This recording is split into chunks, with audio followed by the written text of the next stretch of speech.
Notad que este líder que confía en el Señor es también prudente. No mencionó el nombre de la ciudad.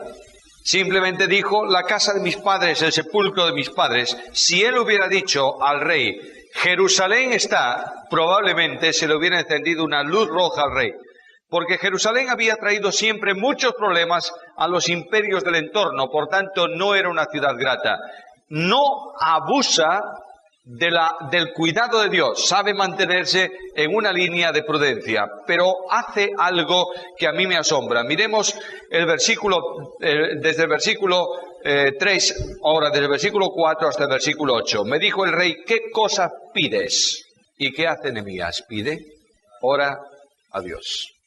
Siempre el ministerio de líderes debe estar envuelto en la oración. Ora a Dios. La oración tuvo que ser inmediata, instantánea, rapidísima. Señor, ayúdame. Es bastante oración. El corazón de Nehemías, el alma de Nehemías está en pleno contacto y comunión con el Señor. Ora al Señor y le dice al rey, ahora notad lo que le dice, si le place al rey y tu siervo ha hallado gracia delante de ti, primera petición, envíame a Judá, a la ciudad de los sepulcros de mis padres y la reedificaré. No dice Jerusalén. A la provincia tuya de Judá, del otro lado del río, envíame. De momento no está diciendo nada, está guardando muchos nombres. Entonces el rey me dijo, y la reina estaba con él, ¿cuánto durará el viaje? ¿Y cuándo volverás? Y agradó al rey enviarme después de que yo le señalé el tiempo.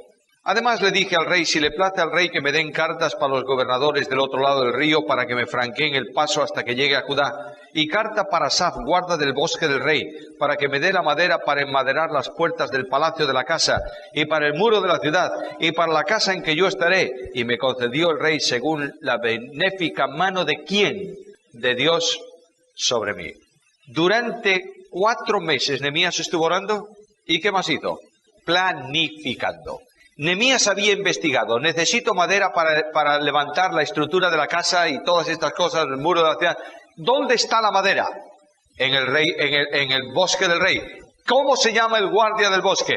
Fulano de tal. ¿Cuánto tiempo necesito para esto? Le dio un tiempo al rey. Yo creo que Nehemías debía estar con los ojos desorbitados cuando dijo ese tiempo. Por favor, capítulo 5, versículo 14. ¿Cuánto tiempo necesitas? 12 años. Yo creo que ni Nehemías se creía que el rey le iba a dejar ir. ¿Y qué dice el texto bíblico? Dios actuó en respuesta a la oración. El líder bíblico cree en el Señor, confía en el Señor, pero planifica. A veces se confunde planificación con carne, es justo al revés. El Dios de la Biblia es un Dios de planes. Dios planificó la redención de forma matemática, milimétrica, precisa. Si Dios planifica, ¿quién soy yo para no planificar? El gran problema de la obra es una obra hecha a salto de mata, decimos en España. Yo no sé si entendéis esa frase aquí. Es decir, improvisando permanentemente. ¿Qué tenemos que hacer ahora? Ahora esto. ¿Y qué tenemos? Nos arrollan las circunstancias y vamos poniendo parches a las heridas. La obra del Señor necesita profunda planificación. El liderazgo debe dejar de una vez por todas de discutir en discrepancias en asuntos que no tienen ningún valor y comenzar a planificar juntos. Se necesita una planificación de obra misionera, se necesita una planificación de formación bíblica, se necesita una planificación social, se necesita planificación. Y lo que Dios está diciendo es, confiesa el pecado para que Dios pueda bendecirte, planifica y dile al Señor qué cosa necesitas para llevar a cabo la obra. Se necesitan planes. Pablo es un hombre de fe. ¿Creéis que Pablo era un hombre de fe o no? Mirad lo que ocurre. Quiere predicar el Evangelio en África. En Asia. ¿Tiene planes? Tiene planes. Luego quiere predicar el Evangelio. No se lo permite el Espíritu, pero él había estado planificando. Nosotros necesitamos planificar la obra conforme a la voluntad de Dios. ¿Lo creéis? El liderazgo nacional de las iglesias evangélicas en Argentina tiene una tremenda responsabilidad. Reunirse para planificar y orar juntos. Las asambleas de hermanos a lo largo de los últimos años han derivado la confesión y la oración a grandes eventos. Las iglesias viven pendientes de sus conferencias anuales. Las iglesias viven pendientes de grandes convocatorias. Lo que el pueblo de Dios necesita hoy es orar. Orar. Sería fantástico una convocatoria nacional de oración. Yo creo que sería muy bueno. Pero no hay posibilidad. Muy bien. Estemos en donde estemos, pero vamos a dedicar tiempo a la oración y a planificar juntos. Ahora, ya comienza, voy a saltarme todo esto, le dejan marchar, llega a Jerusalén. ¿Y qué es lo que hace el líder bíblico? Versículo 11, 11 al 16. De manera que el líder se involucra en el problema. No actúa por referencias. Nehemías sabía lo que pasaba, porque le han contado que Jerusalén estaba derribada, destruido, los muros caídos, las puertas. No hacía falta, ya sabe.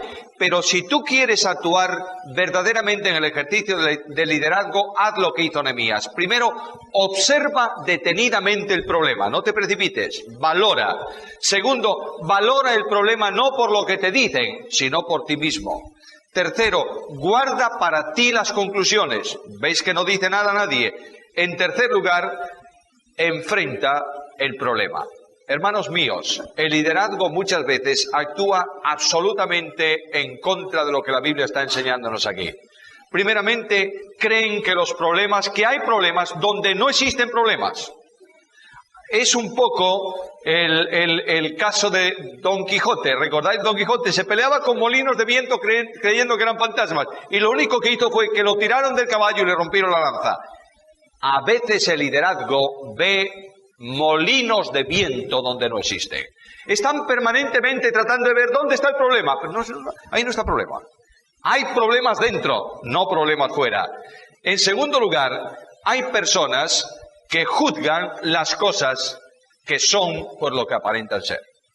Nunca la apariencia es buena consejera. Hay líderes que juzgan por visión ajena. Esto todavía es más grave. No sé si entendéis qué estoy diciendo. Yo creo que no hace falta decir nada, ¿verdad? Me han dicho que fulano tal.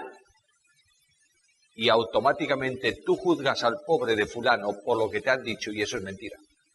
Hay un enorme corre, ve y dile dentro de las asambleas que está desprestigiando, rebajando, minusvalorando a lo mejor que tenemos en las asambleas. Hemos espantado gente del movimiento de las asambleas y lo hemos situado para bendición de la Iglesia en otros grupos denominacionales, asustados por los problemas. ¿Por qué problemas? Por los problemas de un liderazgo ciego espiritualmente hablando, arrogante desde el punto de vista humano e inútil para Dios. El liderazgo de Dios tiene que valorar el problema entrando dentro del problema y midiéndolo desde esa perspectiva. Ahora, ¿qué hace el líder? Versículos 17 y 18. Leo yo ahora para que quede grabado por lo menos, si no va a ser una grabación por fe. Les dije pues, vosotros veis el mal en que estamos, que Jerusalén está desierta, sus puertas consumidas por el fuego, venid, edifiquemos el muro de Jerusalén y no estemos más en oprobio. Entonces les declaré cómo la mano de mi Dios había sido buena sobre mí y asimismo las palabras que el rey me había dicho y dijeron, levantémonos y edifiquemos. Así esforzaron sus manos para bien. La obra estaba detenida por miedo. Ellos habían querido comenzar a edificar. Indudablemente no había el edicto, ¿verdad? No tenían el edicto, pero tenían muchos enemigos alrededor.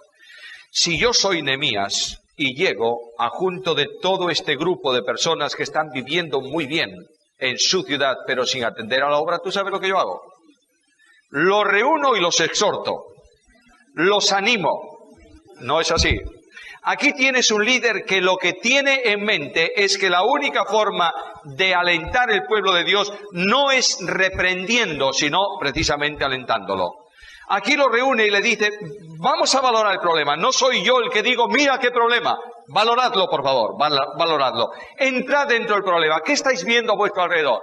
Bueno, Nehemías, llevamos tantos años viviendo con las murallas tiradas que ya es común a nuestra vista. Valora. ¿Tú crees que eso está bien? No. ¿Necesitas murallas? Sí. ¿Necesitas puertas? Sí. Ahora mirad una cosa. No estoy llamándoos a un compromiso vuestro con vuestras fuerzas. Dios ha sido bueno conmigo y me ha enviado aquí. Y está refiriendo al poder de Dios que actuó en el rey. Le está contando lo que Dios es capaz de hacer. Y dice que cuando ellos vieron el problema y valoraron el poder de Dios que hicieron, se esforzaron. esforzaron para edificar. Las fuerzas que el pueblo de Dios necesita solo pueden provenir de Dios. No es con ejército, ni con fuerza, sino con mi espíritu, dice el Señor. Estamos en un pueblo sin defensas porque no le hemos dado Biblia sana. Estamos en un pueblo que solo vive de recuerdos y de historia, cuando lo que necesita es vivir del poder de Dios. No hay más solución que llevar el pueblo de Dios a esta necesidad. Solo el Espíritu de Dios es el que puede actuar, levantar, animar, edificar y conducir al pueblo a un compromiso. Solo Dios, queridos hermanos, solamente Él puede dar la victoria al pueblo de Dios. Y quiero deciros, mis amados líderes, con mucho respeto, por favor, basta de historia, basta de sistema y basta de tradición. Llevad el pueblo de Dios al mismo Dios del pueblo y dejad que el Espíritu de Dios toque el pueblo de Dios. Los problemas no son que otros grupos denominacionales nos coman la sana doctrina que tenemos. El problema es que estamos viviendo de recuerdos del pasado sin murallas defensivas, sin orientación y sin planes. Y estamos enormemente satisfechos en nuestras masivas congregaciones. Amados míos, Dios está llamando al liderazgo a una reflexión seria sobre este problema. Llevemos el pueblo de Dios al aliento de Dios y confrontémoslo con la realidad espiritual. El pueblo de Dios necesita ser alentado mucho más que reprendido. Lo dije ayer o anteayer, lo vuelvo a repetir. El amor de Cristo nos constriñe. Pensando esto, solo el amor de Cristo. Por tanto, una de las necesidades que como líderes tenéis en vuestras iglesias es predicar sobre la gracia. Voy a hacer una pregunta simple. ¿Se habla mucho de la gracia? No para salvación. ¡Oh, de la gracia! ¿Cómo en mi iglesia hablamos de la gracia todos los domingos? ¿Cuándo? Cuando predico el Evangelio. Bueno, un momento. Para el pueblo de Dios, ¿tú predicas la gracia? ¿Tú hablas de la gracia al pueblo de Dios? ¿De lo que es la gracia? Del génesis de la gracia que sustenta y de la gracia de esperanza. ¿Tú hablas de esto en la iglesia? ¿O hablas de otra cosa? ¿Se presenta la cruz de Cristo en el púlpito de la iglesia o no? Por tanto, no habrá manera de confrontar al pueblo de Dios que la benéfica mano de Dios. ¿Es así? Ahí tienes a Nehemías, hablando de lo que Dios fue capaz de hacer. Y si el pueblo de Dios no cambia frente a lo que Dios ha sido capaz de hacer, no va a haber nada que lo haga cambiar. Otra cosa, es probable que así todo no consigas mucho compromiso, porque dentro de nuestras viejas, aquí hablo yo de viejo, no de antiguas, de nuestras viejas congregaciones hay algunos que simplemente son convencidos, pero no son convertidos. No puedes pedir de esos nada. Simplemente háblales de Cristo y llévalos a Cristo. Ahora ya comienza la construcción, fijaros qué fantástico, y una de las cosas que me sorprende del líder es su capacidad de promover la colaboración de todos. Capítulo 3. Se inician las obras, capítulo 2, versículo 18, se esforzaron sus manos para bien, etc. Ahora notad, cuando el pueblo de Dios se esfuerza para bien, los enemigos se preparan. Ya comienzan a obrar. ¿Qué hacéis vosotros? ¿Pero qué estáis haciendo vosotros? Mirad cómo tratan de, lo veremos también un poco más adelante, pero si me olvido de este versículo. Mirad cómo tratan de que el pueblo se sienta abatido. ¿Qué hacéis vosotros? ¿Os rebeláis contra Israel? ¿Sois sediciosos? ¿Vosotros qué estáis haciendo? Escarnio del pueblo de Dios. Los están acusando de lo que los acusaron antes. Sediciosos. Tal vez ellos no sabían el edicto de Artajerjes, pero siempre habrá oposición. ¿Por fuera? Sí, veréis que también va a haber oposición por dentro, ¿eh? Pero vamos a seguir adelante. Ahora, una cosa que me impacta de esto. Comienzan las obras, comienza un trabajo coordinado. Capítulo 3, versículo 2. Yo quiero que sigáis esta lectura. Yo voy a ir dando versículos. Junto a ella edificaron los varones de Jericó. Y luego edificó Zacur, hijo de Imri. Versículo 4. Junto a ellos, Meremot. Versículo 7. Junto a ellos, Melatías. Versículo 8. Junto a ellos, Uziel. 9. Junto a ellos, Refaías. 10. Junto a ellos, frente a su casa. Versículo 12. Junto a ellos, Versículo 20, con todo fervor. Versículo 23, frente a su casa, etcétera, etcétera, etcétera. ¿Qué palabra el Espíritu ha grabado en todo el capítulo? Comunión y colaboración. No es un pueblo desordenado, no hay unos por un lado, otros por el otro, esta es mi parcela, la tuya es otra, esto es mío, aquello es tuyo. No existe eso en la obra de Dios, ni en el Antiguo ni en el Nuevo Testamento, porque la obra de Dios no es varia, es una sola. De manera que el líder es capaz de abrir canales de colaboración a todos. Y tiene un lugar de trabajo para cada uno. ¿Es así? Aquí tienes a Nehemías. Ha planificado y todos están dentro de esto. Ahora me sorprende mucho que dentro de este conjunto el Espíritu de Dios grabó con fuego una frase. Hay un ministerio de edificación y de restauración en manos de ¿quién? Ayer os decía que no hay dones masculinos y dones femeninos, hay dones del Espíritu. Para hombres y para mujeres. ¿Colaboraban las mujeres en la fundación de las iglesias en el Nuevo Testamento o no? ¿Estamos seguros de eso? Yo pido que alguien lea Filipenses, capítulo 4, versículo 3. ¿Lo has leído bien? No te has equivocado, ¿verdad que no? No, no te has equivocado. El apóstol Pablo dice, hay dos mujeres en esa iglesia que están disgustadas en conflicto.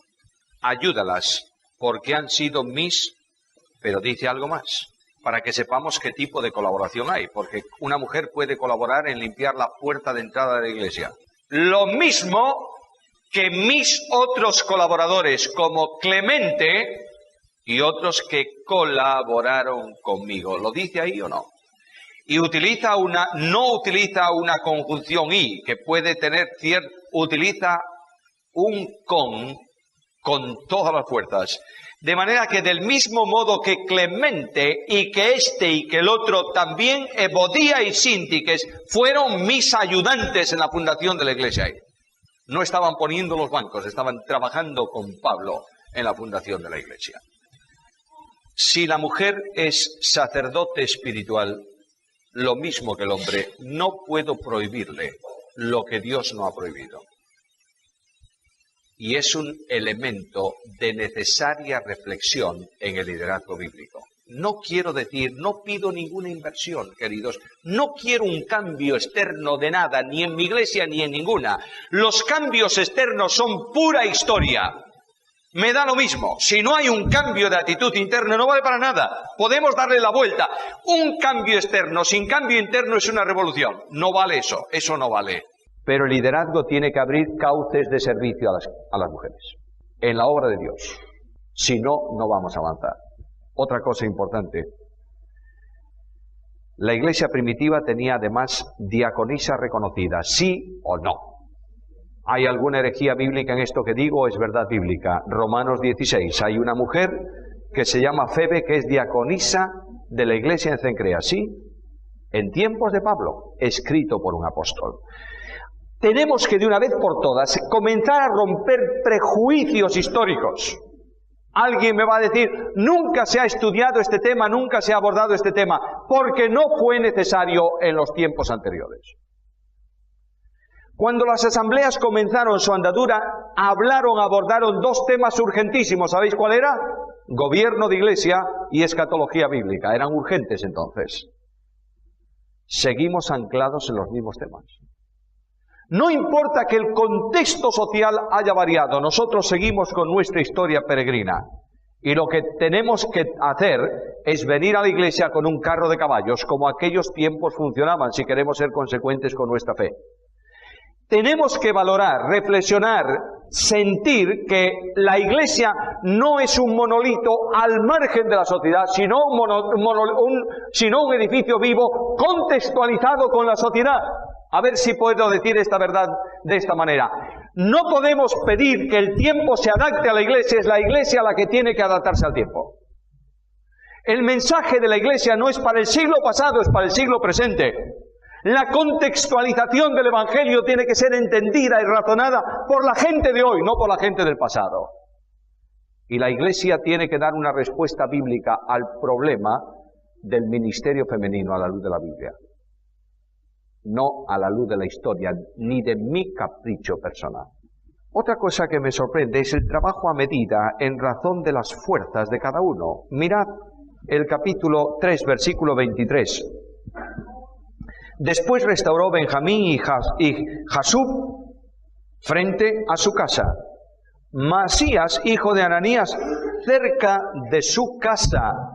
Y luego se va extendiendo. Por tanto, Nehemías sabía que había algunos que solamente podían ocuparse de una parcela cerquita de su casa porque no podían correr por la ciudad. Otros podían ir un poco más allá y algunos podían ir lejísimos de la casa.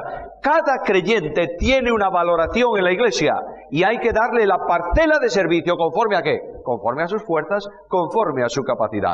Además, otra cosa que me sorprende es que no hay distingos en cuanto a jerarquías, ni a buenos trabajos, ni malos trabajos. Todos están con las manos en las piedras, poniéndose callos en las manos, incluyendo ¿quiénes? Versículo 32. Leamos ese versículo, por favor. Un platero. ¿Tú te imaginas un hombre? Yo tengo un yerno que es joyero. Una de las cosas que no hace es remo ni tenis. ¿Sabes por qué? Tiene que tener una enorme sensibilidad en las manos. Y aquí está un platero y un joyero, ¿qué? Poniendo tornillos de oro, levantando piedras en el muro, porque la obra es del Señor. Han llegado todos a la necesidad de una valoración correcta. Primeramente el Señor, luego mi familia, luego mis cosas. Aquí tienes la valoración bíblica de la obra del Señor. Pero todavía hay algo más en el capítulo. Bueno, en el capítulo hay muchísimas cosas más. ¿Alguien me quiere leer, por favor, versículo 5? Los decoritas fueron, pero los grandes no fueron. No les interesaba poner piedras. Si tú llevas esto al plano actual, tú te encontrarás con que hay grandes, entre comillas, que solo buscan estar, no sé de qué manera puedo decir esto sin que nadie me entienda mal el asunto. Los grandes son aquellos que solo quieren abrir y cerrar las conferencias. Le importa muy poco lo que pasa en la obra misionera, lo que pasa en el interior del país, lo que pasa con la... No, lo que ellos quieren es estar en la picota de las cosas y ser aplaudidos por las masas. Ahí los tienes. El título de honor de un creyente en la iglesia no es ser doctor de nada, es ser simplemente, como dice Pablo, tengan a los hombres por siervos de Jesucristo. El doctorado, los honores, los privilegios de la puerta de local para la calle. En la sociedad los cristianos debemos exhibir nuestros títulos seculares, ¿entendéis? Porque es una referencia buena para el Evangelio. Yo tengo mis títulos académicos, soy fulano de tal en el mundo, para que sepan que los creyentes no somos unos botarates cualquiera, que no hay ninguna preparación. No, señor, hay esto. En el púlpito de la iglesia es simplemente el hermano fulano de tal. ¿Entendemos esto o no? La arrogancia no es bendecida por Dios y Dios dice que Él resiste a los soberbios y da gracia a los humildes. Y la lógica aplastante del escritor bíblico es esta, por tanto, humillados bajo la poderosa mano de Dios. Bueno, ya comienza, aquí habría muchas cosas más, pero no tenemos tiempo. Ir investigando, por favor, el libro de Nehemías, desempolvarlo y leerlo con calma. Capítulo 4, vamos a ver los problemas externos. Ya comenzó el pueblo, qué bendición. Todo el pueblo unido, no hay divisiones. Por primera vez en la historia de Israel no hay divisiones. Bueno, sí, hay unos cuantos tecoitas por ahí que no quieren saber nada, pero es igual. Es un grupúsculo tan pequeño que no afecta a nada. Pero ahí están todos, qué bendición. ¿A dónde vas? Voy a la obra. Voy a trabajar. ¿Y qué tal? ¿Y tus hijas? Ayer las manos de ellas, ¿qué? No tienen ningún problema. Fantástico. Ahí están todos unidos, colaborando dentro de la obra. Las divisiones en la obra de Dios, de las asambleas de hermanos hoy en día, no las producen los creyentes de a pie, la producen los líderes que no saben lo que traen entre manos. Aquí tenéis un líder que distribuye, no hay problema, todo el pueblo contento. Una de las mejores cosas que puede hacer el líder de la iglesia es aplastar de trabajo positivo a la congregación. No tienen tiempo de pelearse. Cuando tú estás en un trabajo donde tienes que levantarte a las 6 de la mañana, atender a las máquinas delante de ti todo el día, que no te equivoques, venir, comer rápidamente, volver otra vez, tú tienes tiempo de pelearte con alguien. ¿Qué va? Lo que estás metido en tu máquina, vamos a ver cómo va. Así también la obra de Dios. Dale a cada creyente una parcela, responsabilízalo, delégalo, ponlo a funcionar y déjalo. El Señor va a hacer el resto de la obra y no vas a tener problemas personales. Ahora, los problemas externos. Capítulo 4. Oyó Sanballat que nosotros edificábamos el muro y se enojó y se enfureció en gran manera e hizo escarnio de los judíos. De manera que la primera acción es una táctica. Desde afuera, Satanás no puede permitir que la obra avance. ¿Tú crees que puede? Satanás está contentísimo con el sistema, no se mete. Es un sistema, va adelante, fantástico. Va a tener problemas, va a haber divisiones, va a haber... Déjalos. Ahora no. Ahora el pueblo dijo, no queremos sistema. Confesamos y vamos a trabajar. Satanás dice, ¿qué problema? Aquí sí que tenemos un problema. Y Satanás comienza con el desaliento. ¿Qué hace? ¿Qué hacen estos débiles? ¿Se permitirán volver a ofrecer sus sacrificios? ¿Acabarán en un día? Y ahora mirad qué burla más tremenda. ¿Qué dice ahí la última pregunta? ¿Resucitarán de los montones del polvo las piedras que quedaron quemadas? Las piedras del área de Jerusalén, las rocas son calizas. La ciudad de Jerusalén fue quemada por fuego. ¿Qué pasa con una piedra caliza cuando se mete en el fuego? Se vuelve polvo. Y aquí dicen, ¿serán capaces ellos de levantar piedras del polvo? Es decir, de ese polvo a que quedaron. ¿Cómo van a hacerlo? Están diciéndole al pueblo de Israel, no seréis capaces. No valen los esfuerzos. Dejad de hacer esfuerzos porque eso no tiene nada que ver. ¿Qué hace el líder frente a un problema de estos? Capítulo 4, versículos 4 al 6. Oye, oh Dios nuestro, que somos objeto de su menosprecio. Y vuelve el baldón de ellos sobre su cabeza, y entrégalos por despojo en la tierra del cautiverio. No cubra su iniquidad, ni su pecado sea borrado delante de ti, porque se airaron contra los que edificaban. Edificamos pues el muro, y toda la muralla fue terminada, hasta la mitad de su altura, porque el pueblo tuvo... Señor, el problema no es mío, es tuyo. Están atacando no mi obra, tu obra, por tanto, Señor, actúa. Y el Señor actuó dando ¿qué? Ánimo. Y ahí tienes el pueblo de Dios involucrado en una obra que los de afuera dicen no van a ser capaces, no van a ser capaces. La obra en España creció de forma exorbitante, quiero decir, de gran crecimiento, hace unos cuantos años, unos 50 años más o menos, en la época de la persecución. En la ciudad de Barcelona se reunían en las casas, porque las iglesias en Barcelona estaban cerradas, se reunían en las casas los domingos. Había un comité coordinador en la ciudad de Barcelona compuesto por un hombre de la Iglesia Bautista Independiente, José María Martínez, os suena posiblemente por un hombre de las asambleas de hermanos, Ernesto Trenchar, ¿lo conocéis? Wow. Un bautista de la UEB, de la Unión Bautista, un metodista, un presbiteriano y uno de la Iglesia Reformada. ¡Qué chocolate, madre mía! Se reunían los creyentes en las casas más próximas. Cuando en una casa se reunían más de 10 y la policía se enteraba, venía, disolvía la reunión y ponía entonces 120 pesetas de multa. Eso hace 50 años. ¿Sabéis lo que hacían las iglesias? En cada casa se pasaba una ofrenda. Se ponían todas en un fondo común. Y se llamaba a este grupo coordinador. Y se le decía, tenemos que pagar mañana 10 multas. Y salían del fondo común. Y cuando se abrió la libertad, entre comillas, de aquel tiempo, y se volvieron a abrir las asambleas, las iglesias no cabían de gente. ¿Por qué? Escucha el Salmo, por favor. Dios envía bendición y vida eterna al pueblo que vive junto y en... No hace falta interpretación del texto. Ahí tienes el texto bíblico. Ahora, Nehemías va a restaurar segunda táctica del enemigo, versículo 8. Conspiraron todos a una para venir a atacar Jerusalén y hacerle daño. Bueno, ya no son burlas. Esto ya es materia grave. Todos los árabes juntos ahí alrededor de Jerusalén. ¿Para qué valen los 4 judíos? Para nada. ¿Qué hace el líder frente a esto? Versículo 9. Oramos. Otra vez. ¿Qué manía tiene Nehemías con la oración? Oramos. Y claro, hay que hacer algo más. Ahora ya hay algo más. Pusimos guarda contra ellos. Confío en ti, Señor, sin duda, pero vamos a vigilar el territorio. Y cada uno está trabajando en el muro con su espada, cerca, atento. Si vienen por aquí, dejemos toda la obra y vamos a acudir al sitio donde hay un problema. Una estructura organizativa colosal. Tercera táctica del enemigo. Capítulo 4, versículo 10 al 13. También yo y mis hermanos y mis criados... 4, 10. Me he pasado de hoja. Y dijo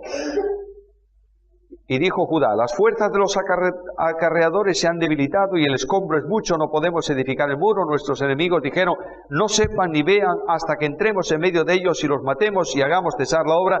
Pero sucedió que cuando venían los judíos que habitaban entre ellos, nos decían, hasta 10 veces, de todos los lugares de donde volviereis, ellos caerán sobre vosotros.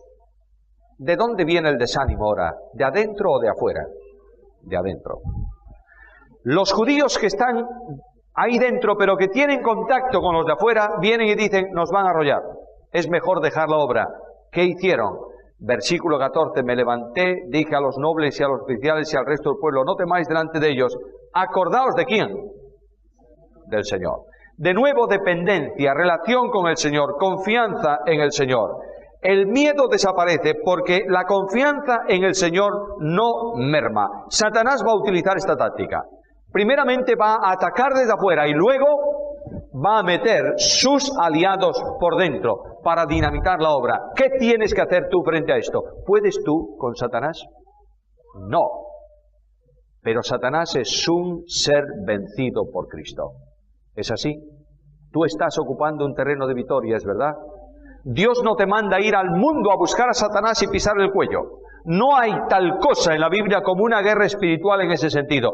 Quiero decirte que lo que Dios manda es que te mantengas en el terreno de victoria en que Cristo te ha puesto. Resistid al diablo, ¿y qué? De vosotros huirá. Ahora, Nehemías va a restaurar el corazón del pueblo, capítulo 5. Ahí viene un problema. A lo largo del tiempo, este pueblo fue un pueblo esclavizado. ¿Por quiénes? ¿Quiénes esclavizaron el pueblo? Los líderes del pueblo. ¡Qué tremendo! Capítulo 5. Hubo un gran clamor del pueblo, de sus mujeres contra sus hermanos judíos. No contra los árabes, Había quien decía, nosotros, nuestros hijos, nuestras hijas, somos muchos, por tanto hemos pedido prestado grano para comer y vivir. Y había quienes decían, hemos empeñado nuestras tierras, nuestras viñas y nuestras casas para comprar grano a causa del hambre. Había quienes decían, hemos tomado prestado dinero para el tributo del rey sobre nuestras tierras. Ahora bien, nuestra carne es como la carne de nuestros hermanos, nuestros hijos como sus hijos. Y aquí que nosotros dimos nuestras hijas y nuestros hijos en servidumbre, y algunas de nuestras hijas lo están ya en esclavitud. Y no tenemos posibilidad de ¿qué? De rescatarlas porque hay que pagar impuestos a los líderes. Y Nehemías dice, señores, se acabó esto, No podemos esclavizar al pueblo que Dios ha hecho libre. No voy a hacer una alegoría del versículo, pero voy a hacer una aplicación con vuestra licencia. El pueblo evangélico de las asambleas de hermanos en muchos lugares es un pueblo esclavo, por las cargas que el liderazgo ha puesto sobre el pueblo. Dios ha hecho libre a este pueblo. ¿Qué dice Pablo en la carta a los Gálatas? ¿Qué dice? Estad firmes ¿en qué? ¿Y por qué? Porque él predicó libertad en Cristo y los judaizantes vinieron para decir libertad y normas. Y Pablo dijo, no señor. Dios te ha libertado. ¿Por qué, dice Pablo, si estás en libertad, te sujetas a preceptos de hombres, tales como no manejes, ni gustes, ni aun toques? Basta de esclavitud. El pueblo de Dios necesita libertad en el espíritu. El pueblo de Dios necesita sentir lo que Cristo dijo, mis ovejas entrarán, saldrán, hallarán pastos. El pueblo de Dios necesita entender lo que Cristo dijo, no he venido para condenar al mundo, sino para que el mundo sea salvo. El pueblo de Dios necesita venir a la reunión de la congregación, los adolescentes contentos, felices, porque van a encontrar al Señor y van a sentir una nueva manifestación de la presencia de Dios en el poder del Espíritu. Los viejos tienen que venir entusiasmados al culto porque van a ser edificados por la palabra del Señor. Y todos vamos a salir del culto consolados en Cristo Jesús. Oh, Queridos míos, qué pecado más tremendo. Esclavizar a quienes Dios hizo libres. Y yo quiero, aunque sea lo último que os diga, en mi vida en Argentina, quiero pedir al liderazgo no una reflexión, una determinación delante de Dios. Basta de sistema.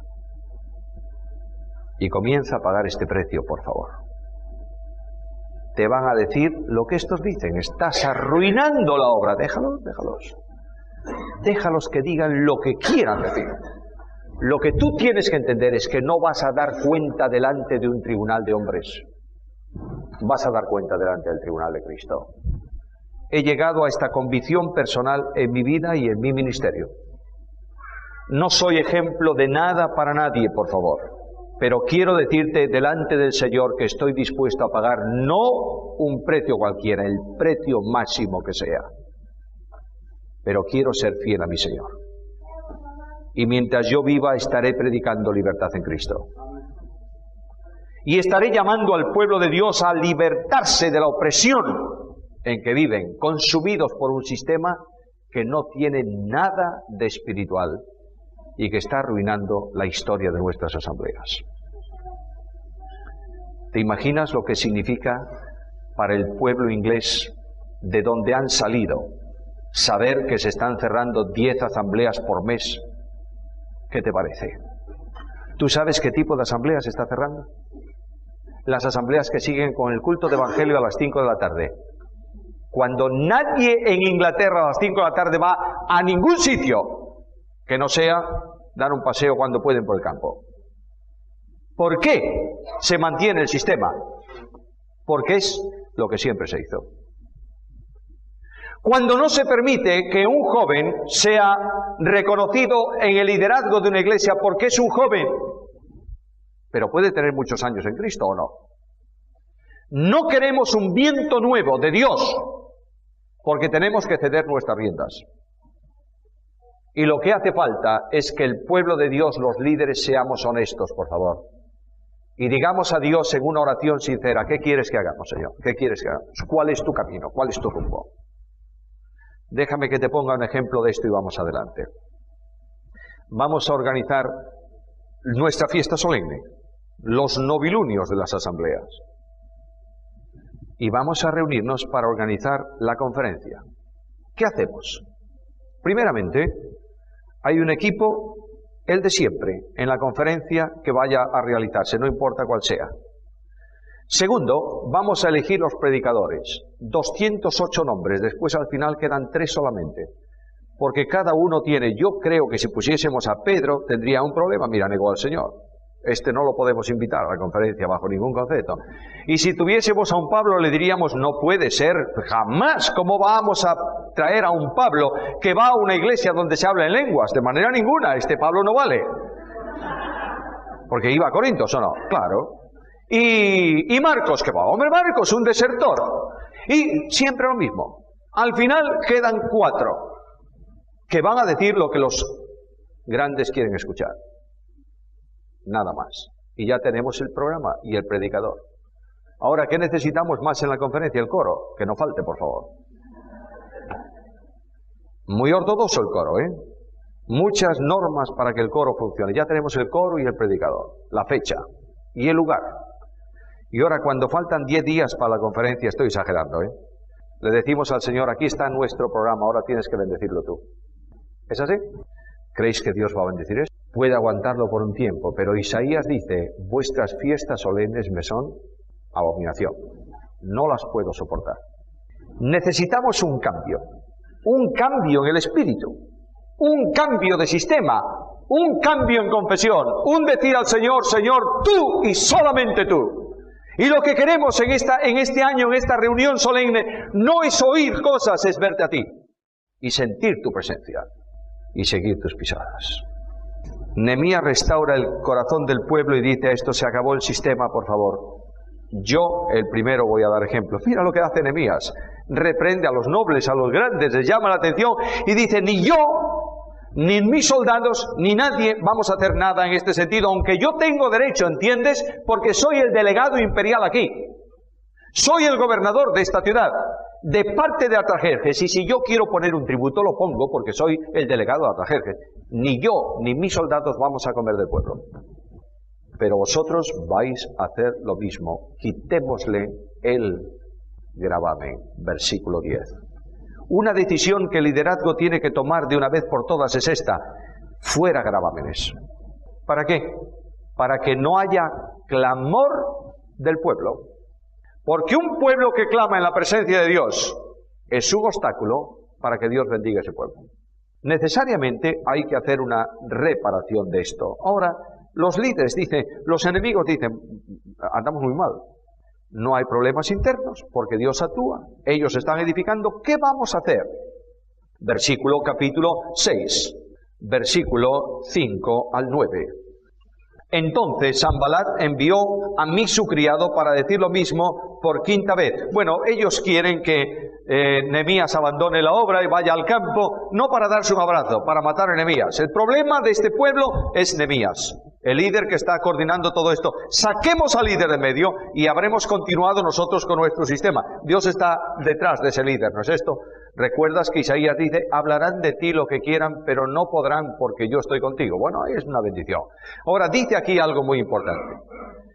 Entonces Sanbalat envió a su criado para decir lo mismo por quinta vez. Es decir, ya estaba harto de decirme lo mismo y ahora manda al criado. ¿Cómo? ¿Cómo? Mira qué cosa más curiosa. Con una carta en un sobre cerrado con lacre. ¿Dice eso? ¿Qué dice? Con una carta abierta en la mano de un criado.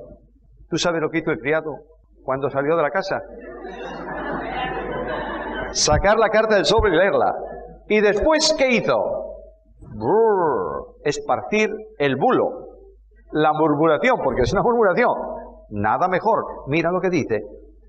Dice, aquí, tú dices, versículo 7, hay rey en Judá.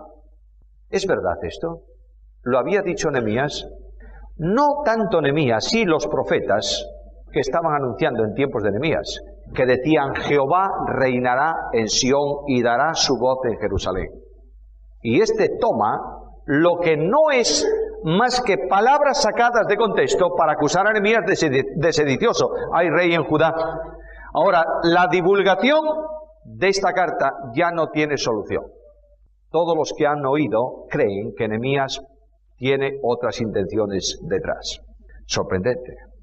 Me sorprende ver cómo esta artimaña funciona en nuestro tiempo, con cartas abiertas. Sabes, me enteré que fulano de tal estuvo en tal sitio y es tal cosa. Y el criado esparce la basura por ahí. Y el hombre de Dios queda mal parado. Claro, estos no saben que detrás del hombre de Dios, ¿quién está? Está Dios. Bueno, dice, que diga. Si dicen que digan, da lo mismo. El asunto es que le están desprestigiando. Claro, no hay murmurador si no hay oreja, no oído, que escuche la murmuración.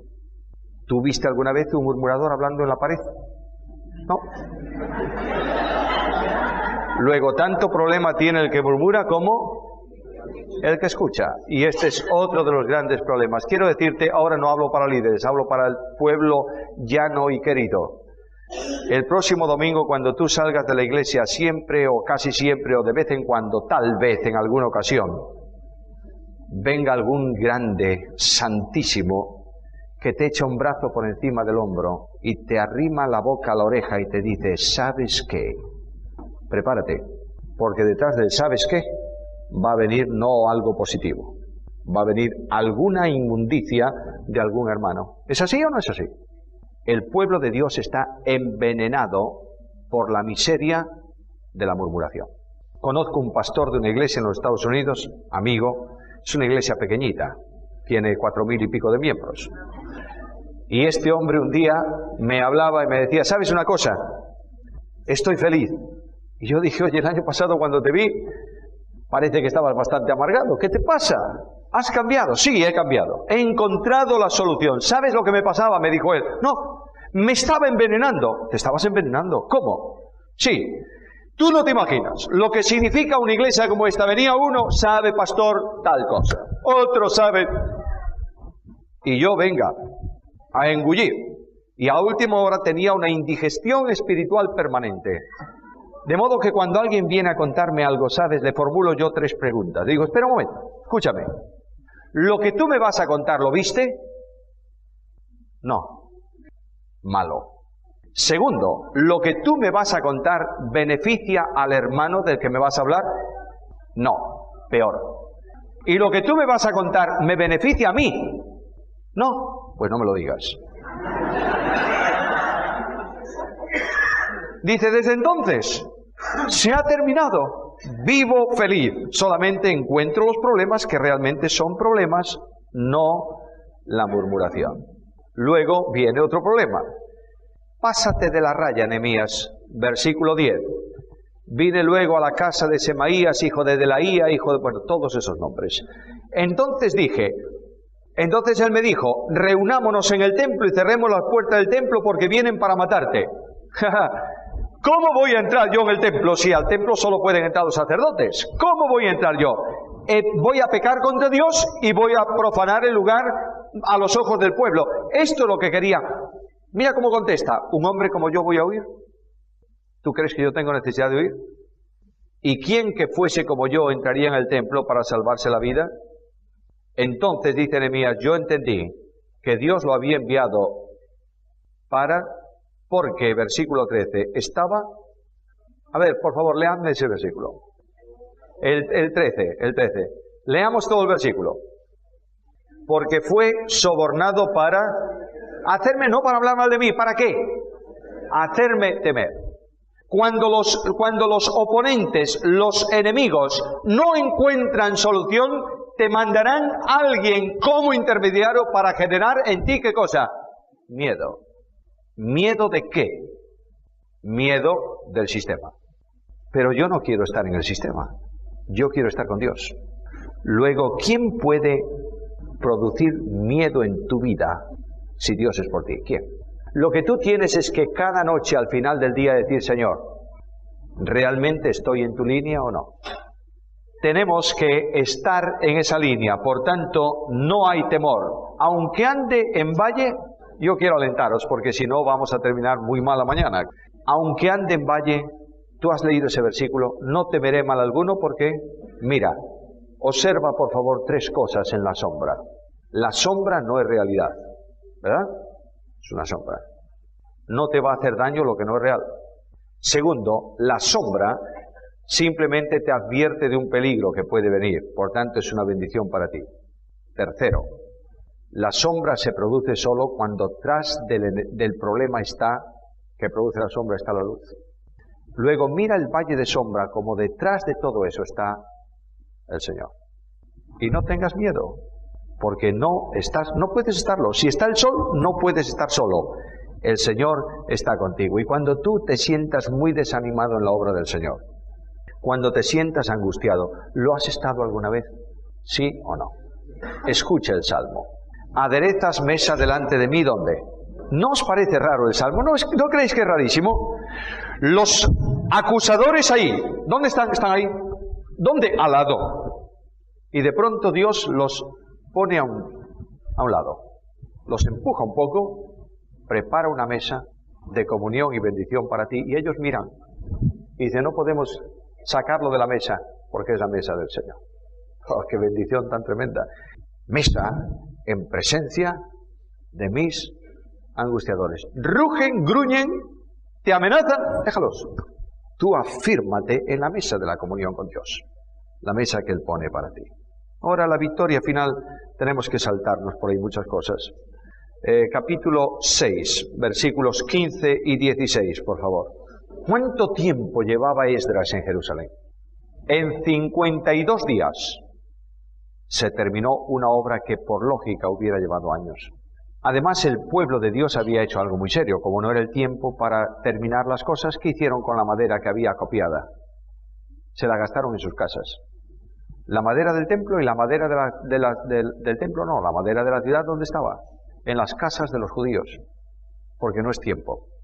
y en 52 días se llevó a cabo la obra. Pero lo más sorprendente es esto. Nehemías no dijo, he terminado la obra.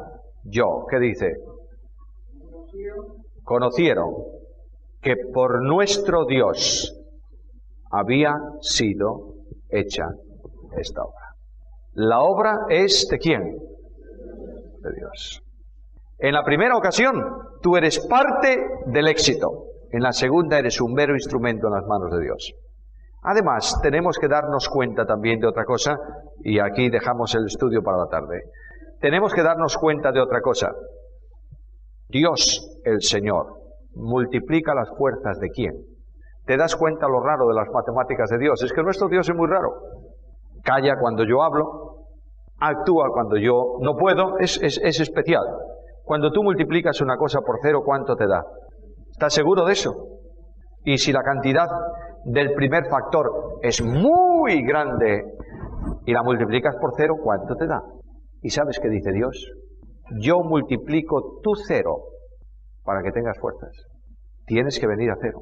Delante de Dios no valen tus fuerzas, porque no es tuya la obra, es la obra de Dios. Es necesario que el liderazgo se levante y diga, quiero una victoria, Señor, en mi iglesia local. Vamos a comenzar por algo muy sencillo. Tú ves cómo está la iglesia. Sabes que muchas veces no puedo dormir por esta inquietud. Vamos a reunirnos como líderes por un tiempo y vamos a orar al Señor. ¿Cuánto tiempo? No importa. 3 meses, 3 meses. Todos los días, venga el liderazgo de la iglesia, todos los días, en silencio, que la iglesia no lo sepa, pónganse de rodillas, lloren en la presencia de Dios. Comencemos por ahí. Y digamos a Dios, no puedo más, Señor, no puedo más. No puedo más. ¿Estás dispuesto a hacerlo o no? Yo espero que Dios te dé la bendición de hacerlo. Segundo, alienta a tu pueblo, por favor. Y vete a buscar ahí afuera a los que se han ido, porque no han tenido un abrazo de nadie. Vete a buscarlos. Y ora por ellos. Y tráelos de nuevo al Señor. Y abre tus ojos y piensa que los problemas de la sociedad afectan también a los creyentes. ¿Crees eso o no? Y que por ser creyentes no son impecables, ¿verdad que no? No dejes, por favor, a una oveja que tiene una falla en su pierna, no dejes que los lobos la coman ahí fuera. Tráela al aprisco del pastor.